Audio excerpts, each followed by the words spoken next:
औज़ुबिल्लाहि मिनश्शैतानिर्रजीम बिस्मिल्लाहिर्रहमानिर्रहीम। अस्सलाम वालेकुम दोस्तों, मैं हूं मोहसिन रफ़ा और आप लोग देख रहे हैं virtual student support services YouTube channel. दोस्तों, इस चैनल के ज़रिए मैं आप लोगों को आइडिया फराहम करता हूं आपकी असाइनमेंट्स का, आपके जीडीबीज़ का और आपके क्विज़ का। दोस्तों, इसी तरह मैंने 2 चैनल और बनाए हैं, जिसमें एक टीचर्स ऑनलाइन है। उसमें आपके जो मुश्किल सब्जेक्ट हैं उनके मैंने लेक्चर्स रिकॉर्ड करके वहाँ पे रखे हैं। तो आप तमाम दोस्तों से गुजारिश है कि आपको स्क्रीन के ऊपर URL नज़र आ रहा है और इस वीडियो के डिस्क्रिप्शन में भी मैंने ऐड कर दिया है, तो आप टीचर्स ऑनलाइन को भी ज़रूर विज़िट करें। इसके बाद दोस्तों, मेरा तीसरा जो यूट्यूब चैनल है वो की टू सक्सेस है। वो आपके मिड टर्म की तैयारी के लिए, वो आपके फाइनल की टर्म की तैयारी के लिए और आपके जो ग्रैंड क्विज आते हैं उनकी तैयारी के लिए मैंने बनाया है। और आप बहुत कम वक्त के अंदर वहाँ से बहुत अच्छी तैयारी कर सकते हैं। दोस्तों, बात कर लेते हैं हम आज की इस वीडियो की। तो आज की जो मेरी वीडियो है वो CS 301 डेटा स्ट्रक्चर का हमारा जो GDB नंबर 1 आया हुआ है उस हवाले से है। तो चलिए दोस्तों, हम सबसे पहले जो है इस GDB की रिक्वायरमेंट्स को देख लेते हैं। इसमें हमें एक प्रॉब्लम स्टेटमेंट दी गई है। वो स्टेटमेंट क्या है? XYZ Soft is facing a big loss in the industry, therefore the company has started offload its software developer. It started to conduct a test 100 developer on daily basis and store their test score in the data structure.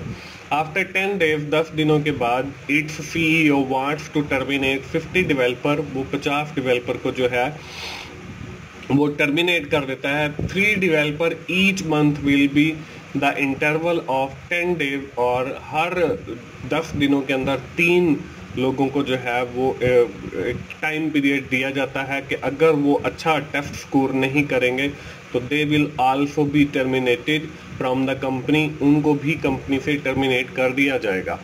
Suppose you are working most senior developer. हम जो है वो most senior developer के तौर पे काम कर रहे हैं इन द कंपनी के अंदर।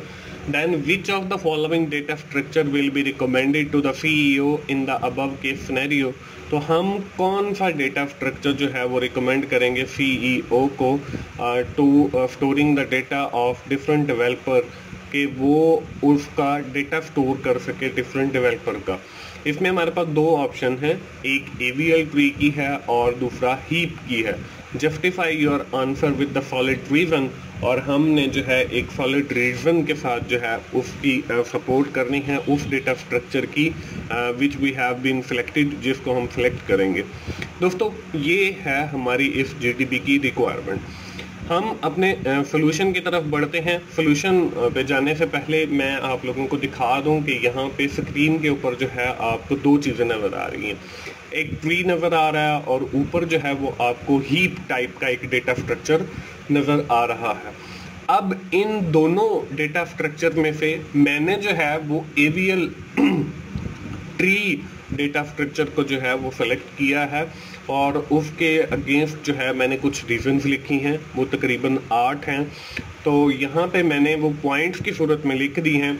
हर बंदा जो है इनकी डिटेल अपने अल्फाज में वो खुद लिखेगा, क्योंकि most of the student have copied my assignment and submit to the university, और वही सबमिट करवा देते हैं। और मोस्टली स्टूडेंट्स को मैंने ये भी देखा है कि वो जो है वहाँ पे इवन दैट के ID भी चेंज करना गवारा नहीं समझते, और वैसे वो कहते हैं कि जी हम चेंज करके भेज देंगे।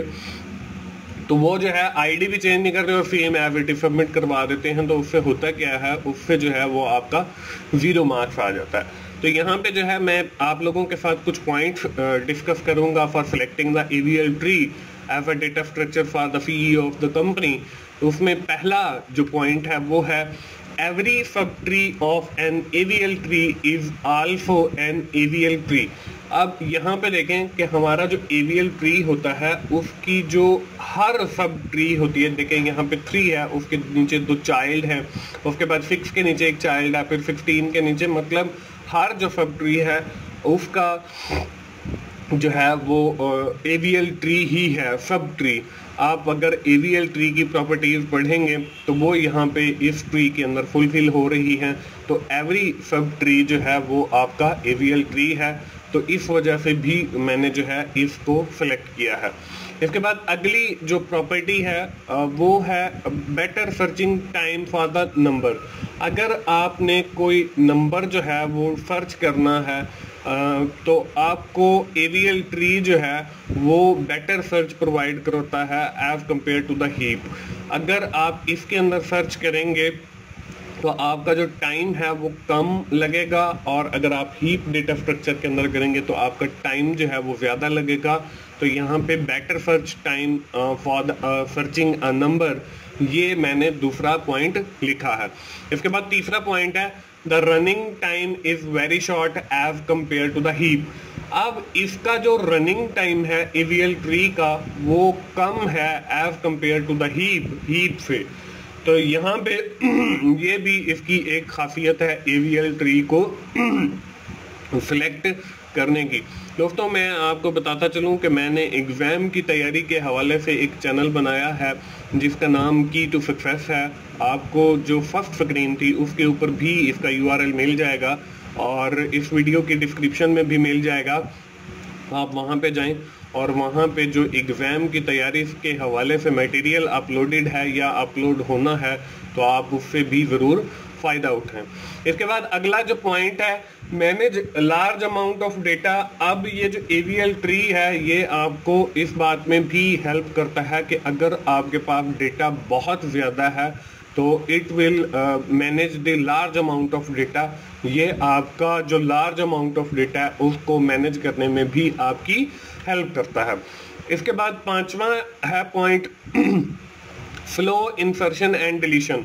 अब वैसे तो इसकी जो परफॉर्मेंस है वो बहुत अच्छी है, लेकिन अगर आपने इसके अंदर डेटा इंसर्ट करना हो, डिलीट करना हो, तो उसका जो प्रोसेस है, उसका जो टाइम है वो कम लगेगा। इसके बाद अगला जो पॉइंट है वो अगली स्लाइड के ऊपर आपको नजर आ रहा है, फास्ट अपडेटिंग सिस्टम। अब इससे आपका जो सिस्टम है वो जल्दी से अपडेट हो जाता है। इसके बाद अगला जो पॉइंट है वो है फास्टर सर्च ऑपरेशन। इसके अंदर आपकी जो सर्च ऑपरेशन है वो क्विकली होती है। ये पॉइंट हम पहले भी देख चुके हैं, मैं आपको बता चुका हूं कि AVL ट्री जो है उसके अंदर डेटा सर्चिंग जो है वो बिल्कुल इजी है और फास्टेस्ट है और क्विकली है। इसके बाद दोस्तों अगला जो पॉइंट है वो है it works like a BFT binary search tree की तरह इसकी शेप होती है और ये बिल्कुल उसी तरीके से ही वर्क करता है जैसे आपका बाइनरी सर्च ट्री करता है।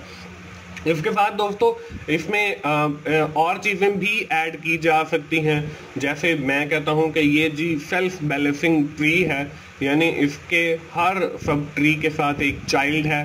उसी तरह हम इसकी और भी प्रॉपर्टीज ऐड कर सकते हैं कि इसमें हमारे पास जो है दो किस्म की रोटेशन होती है। हमारे पास एक लेफ्ट रोटेशन होती है, एक हमारे पास राइट रोटेशन होती है। तो ये भी चीज़ें आप इसके अंदर ऐड कर सकते हो 2 पॉइंट्स की सूरत में।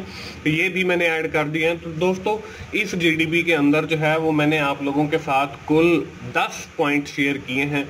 आप इनमें से 2 या 3 को लें और उसके ऊपर जो है वो डिटेल लिख के आप अपना GDB बना सकते हो। दोस्तों मुझे उम्मीद है कि आप लोगों को आइडिया मिल गया होगा।